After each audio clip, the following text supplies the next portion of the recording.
Hello and welcome to Today in the News on Vanguard Live. My name is Dablola Ogunshaki, and this morning I'll be reviewing the front pages of the dailies and also analyzing them. Now let's move straight to the front page of Vanguard. Vanguard this morning is leading with OBI'S endorsement. Presidency attacks Obasanjo, says tenor represented dark days of democracy and maintains a former president's record, no match for Buhari's achievements. You can see that story on page 5 of Vanguard newspaper.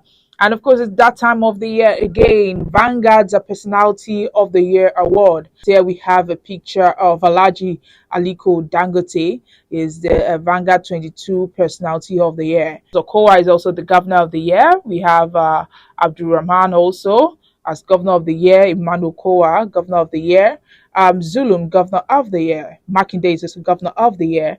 And we have Public Sector Icon of the Year, Distinguished Public Service Award, and many other awards, including the Lifetime Achievement Award. To get the winners, you can always get a copy of Vanguard newspaper or go to Vanguard website. Now on page 20, we have assault. UITH resident doctors strike bite other. 2023. Blame your boss for backing someone else, Wike tells Atiku. NSCIA, Christian Association of Nigeria, to federal government and states. Secure Nigeria from terrorism, banditry, kidnapping, and ritual killings. Emefiele, sack DSS DG now. Our Southern Middle Belt leaders tell Buhari. You can see that on page 28. Under page 10, 2023, mind to lose. Our opponent, G3, that's coming from Tinubu. And INEC is saying underage persons attempting to vote will be arrested. You can see that story on page 13 of the Vanguard newspaper. And away from there, we'll move to the Nation newspaper. The Nation newspaper this morning is leading with letter. Obasanjo is jealous and frustrated, says Presidency. Wike, ex-president endorsement of Obi's stain on Atiku. Backing for Labour Party presidential candidate inconsequential. You can see that story on page 4. Tinubu insists petrol subsidy must go. 1/3 of the world may slip into recession this year. IMF warns. You can see those stories on pages 6 and 4. Igbo threatens protest in Ibadan over Amotekun's role on missing man. Lastly, on the Nation, we have police confirmed transfer of men from Aja division. You can see that on page 5 of the Nation newspaper. Let's move to the Guardian.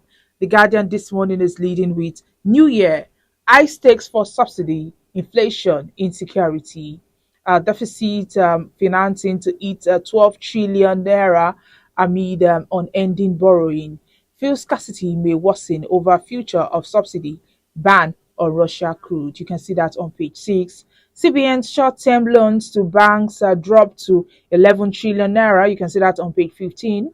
Telecoms operators activate 4.3 million lines, seek cost-based tariff. You can see that on page 15. Lastly, on the front page of the Guardian newspaper, we have Presidency.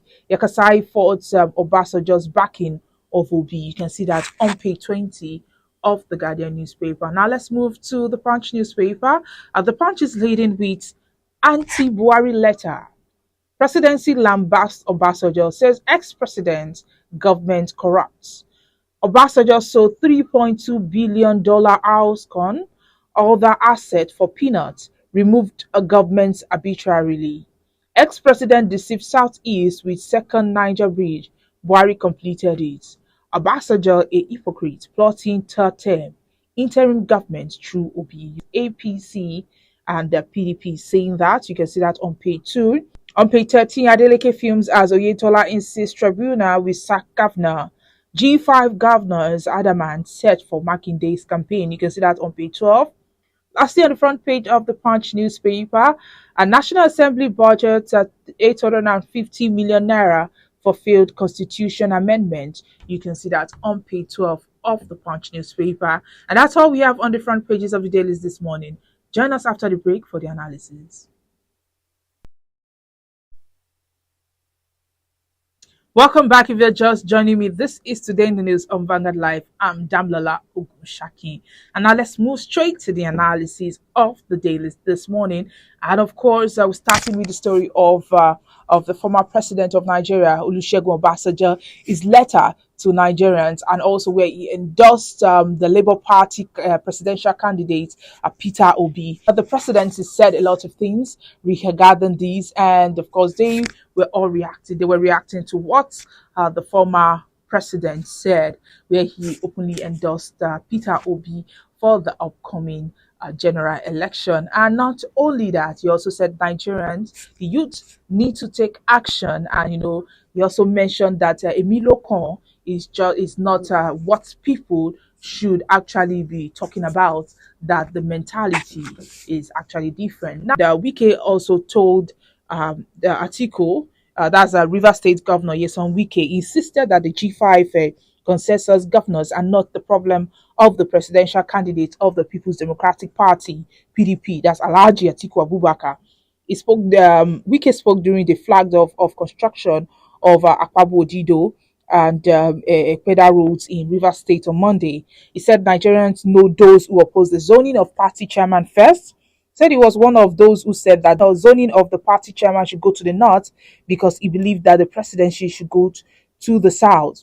Wike also said he attended a meeting of the southern governors where they agreed that the presidency will come to the south, and when the zoning committee was set up, that Atiku went to buy form to frustrate the recommendation of the zoning committee.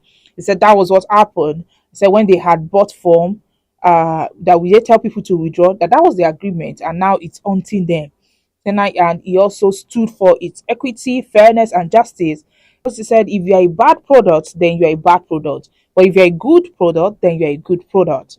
And still talking about 2023, INEC has said that underage voters and parents of all ineligible voters will be arrested for aiding and abetting the electoral fraud in the 2023 general election. That's the INEC Commissioner and Chairman Information and Voter Education Committee, Festus Okoye, sounded this warning while featuring on the television program Sunrise Daily. The INEC Commissioner warned underage voters to stay away from polling units during the general election or risk arrest. He said they've made it clear that any visible person should not approach the polling unit on election day, and if the person does appear, he or she will be arrested alongside their parents for aiding and abetting such a venture. The commission further disclosed those involved in the buying of permanent voters card (PVC) and harvesting of voter identification numbers, that's VIN. Those who are harvesting voters, that's VIN, of registered voters are doing that in futility. He said why they are harvesting and buying of VINs when those VINs were published in their local government areas and in their registration areas when they display the voters card for claims and objection. He said they've made it clear that this commission will deploy the beavers for voters identification and authentication, and the data of every registered voter in Nigeria per polling unit is domiciled in the beavers and not in the PVC. If you have plans for this, it's better you stop the plans. As INEC is saying, anybody arrested, anybody caught will be arrested alongside with their parents. Now let's move away from that and talk about the doctors. And the management of the University of Ilorin Teaching Hospital, UITH, has expressed its determination to go ahead with the investigation and prosecution of the three people who allegedly assaulted a medical doctor at the hospital over the death of one Alhaji Asoliu, a butcher who reportedly died in the hospital last week, Tuesday. This is contained in a statement issued by Mrs. Elizabeth Ajiboye, Head Corporate Affairs Unit, on behalf of UITH management during the New Year holiday. The statement said that despite the amicable resolution of the matter, the hospital will continue its investigation and prosecute the three relatives of the deceased who allegedly assaulted the medical doctor. Ajiboye, while explaining the reasons why the hospital ordered the release of the corpse of one Alhaji Soliu, whose three relatives were allegedly to have assaulted the doctor of the hospital, said the management have comprehensively reviewed the matter. However, I said a further investigation and possible prosecution of the arrested persons linked with the doctor's assault will continue to its logical end. Meanwhile, I said the Association of Resident Doctors, UITH Loring, started a 5-day total strike as a result of the assault of their member. She noted that the UTIH appreciate the peaceful resolution of the problem, but the management frowns at avoidable frictions between relatives and healthcare givers, and we do all that is necessary, including a legal redress, to solve the problem. She noted that such had in the past led to serious injuries to healthcare givers, adding that the hospital management will no longer tolerate any of such harassment and assault from relatives and friends. And that's all we have on papers this morning. But let's just end it with Mr. and Mrs. today. And the first person speaking is Mrs. She says, I asked for 50,000 naira and you gave me the exact amount.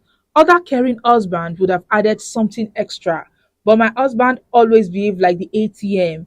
It dispenses the exact amount. And Mr. replied, if you are not satisfied with that withdrawal, you are free to deposit. I just like this couple, Mr. and Mrs. They're always, bringing us, interesting things to talk about every morning. That's all we have for you today on Today in the News. Now, to get more of our top stories, you can follow us on all our social media platforms showing on your screen. On Facebook, Instagram, Twitter, TikTok, our WhatsApp number is also displayed on your screen. My name is Damlola